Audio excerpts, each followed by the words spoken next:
How does your character celebrate their birthday, TG? Same as my IRL. Cake, whiskey, sacrificing an unborn child to absorb its youth, good music. Wait a second there. What kind of music? The Wiggles. Meta-enlightened Archwizard confirmed. Hey, what's up everybody, I'm SkyDieRay and welcome back to DnDGreentext. So I was thinking of how to do the intro for this episode, and I ended up deciding that telling you about the Patreon, where you can support the channel for only $2 a month, which is like 25 cents for every video, and also gain early access to uncensored versions of these videos. Telling you that would be kinda weird for the intro, so I don't have anything else to say, because I couldn't come up with anything else. And if you want to join that Patreon, that there's a link below for that, or at patreon.com/SkyDieRay, but I decided that that's not really good for an intro. So yeah, I guess that's it, enjoy the video. Players get no repercussions from murdering innocent people. This is why I made a system to counteract this murder hobo bull. Anytime a player kills an innocent NPC, they must roll a d10 for every innocent NPC killed. If the player rolls a 10, NPC they killed will become a revenant that will hunt down the PC. If the player doesn't roll a 10, the NPC won't become a revenant. The player will gain a +1 modifier to their next revenant roll for each roll that doesn't spawn a revenant. The modifier will remain until the player rolls a 10 on a revenant roll. Revenants scale with the PC that spawned it. The revenant will remain until one game year passes or the PC that spawned it dies. I mean, I feel like that would work, but at the same time, is that necessary? I get it that that's probably necessary in some circumstances. I don't know. My turn. Who was in the wrong? Be me. M Barbarian. Fighted the goblins. A shiny ring. Pick it up. Cobble lizard wanted. No, he is tiny little monster. Don't even like him, why we not kill? He threatened me. Shooted the elf-rich bolt at me. Me crush his face with fist. Accidentally. Ask cleric to pray to God to give me EXP for killing kobold, because kobold monster. Go to loot kobold's body. Sense his overlord god begins fighting with me overlord. Look to heavens. Two titans arguing. Sky roars with their anger. Not sure what I can do. Cleric tells me to pray and offer my hope to him. Do this. My overlord god flip table. The world rips and gets flung across cosmic space of God's apartment building. Hit the ground. Skitter, skate, and wind up underneath big cold metal coffin of food.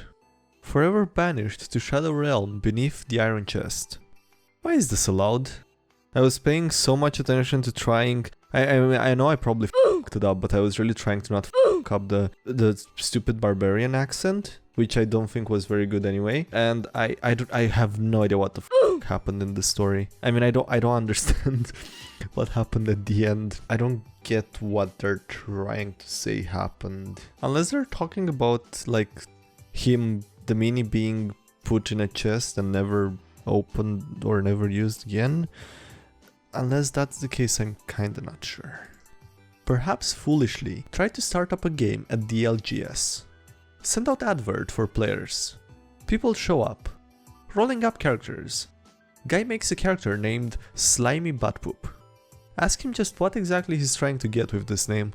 The ensuing giggles almost make me think I'm in a Beavis and Butthead rerun. Seeing as no answer is forthcoming, announce that he's out of my table. Other player starts objecting. He didn't even make a character yet, how can you kick him out of the game already? What kind of GM are you? By the time that argument's done with, I have one player left. What the f is the LGS?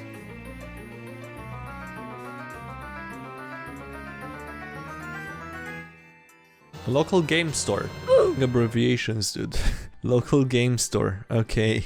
In case there's anyone that doesn't know what LGS means. Come on, I can't be the only one, right? Traveling through the desert super late at night. See some lights in the distance. Tired as f, so I go over to see if it's a safe encampment. Tavern in the middle of nowhere. Beautiful woman standing next to doorway. Hear a bell as I approach. She welcomes me and guides me in. Hear numerous groups of people all sounding like they are having a good time. As we go, she talks intimately with a number of pretty boys we pass by and tells me they are her friends. Try to order some wine to help me sleep, but they tell me they have been out of it for 7 years.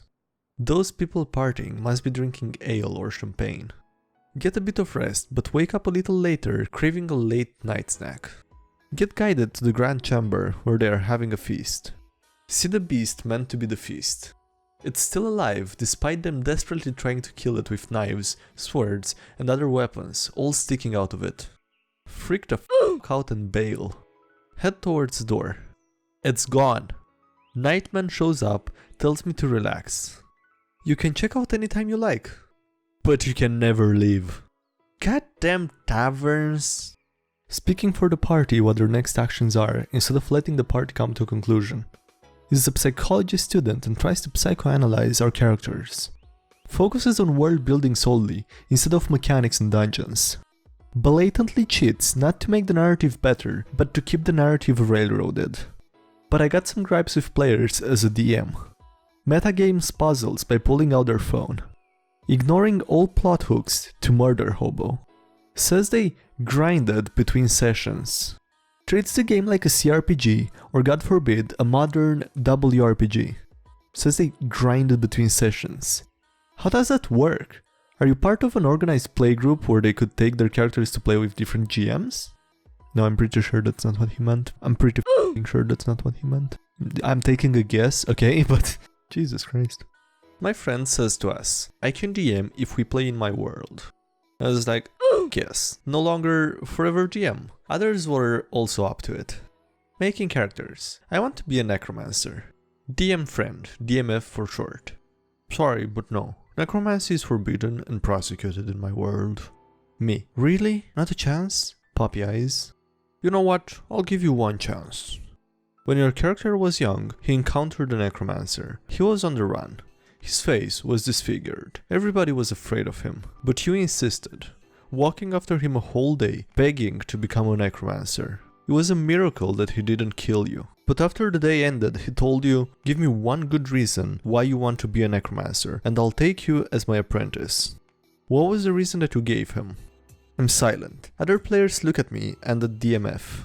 Finally, after a few long seconds, I say, my dog died and I miss him very much. Natural critic in the fields. I can be a necromancer. Yeah, but I want more. I have another request. DM gives me a look of, really? Can I have the undead dog as a familiar? Of course I can. So, how was your character creation going? Go practice English on int, that's what it's there for. Be nice, Anon. OP's English obviously isn't perfect, but the story is entirely comprehensible. My dog died and I miss him very much. John Wick, the Necromancer. Be me. Semi-new player. Playing paranoid elven artificer. Have half-elf brother who is a sorcerer. Also brother in real life. Session starts. New town. Party is around in tavern. Drunk Goliath challenges party to fist fight. Wages gold tooth on it. Sorcerer wants the tooth and accepts. Manages not to be immediately decimated, but lose on a technicality. Sorcerer is salty as Rest of the party and the DM have a laugh. Later that night. Going to sleep when Sorcerer stops me in the hallway. He wants to steal the tooth. Got nothing better to do. Break into Goliath's room. Sorcerer tiptoes up to Goliath's bed. Do you got any pliers? God damn it, that JPEG. Starts frantically looking at my equipment for something moderately close to pliers. I got a crowbar. Insane smile.x. Roll to toss Roll to toss crowbar across the room. Natural 1. Crowbar clangs across the floor and the Goliath wakes up. Sorcerer grabs the crowbar and tries to whack Goliath, but Goliath grabs crowbar midair. Sorcerer casts shocking grasp on the crowbar. Goliath enters a coma. I look at the sorcerer. Stuck in the middle, that MP3. Reenact the torture scene from Reservoir Dogs. Doing the tango with my rifle. Party is losing it. The DM is mortified. Sorcerer goes to take his prize. Strength check. Natural 20. Rips half of Goliath's teeth. Tear in my eye. That zip. Never been closer to my brother. My face when this poor Goliath made me the happiest psychopath on the planet. Alright, that was it for this video. Thank you guys for watching, I hope you enjoyed it. Don't forget to leave a like if you did and subscribe for more. Assuming that I made you interested in supporting the channel on Patreon in the intro and you wanna do that, there's a link below. A huge thank you to all the current Patreon supporters whose names you can see on screen right now. There's also links below to my social media, a link to the Discord server where you can check people's stories as well as share your own and just get more involved in the community in general, and the link to my Twitch where I sometimes stream, but not as much at the moment, but I will when I have time again in like a week, so I'm gonna start streaming again, I hope. And yeah, that's it, thanks again for watching and I'll see you next time, have a great day, bye!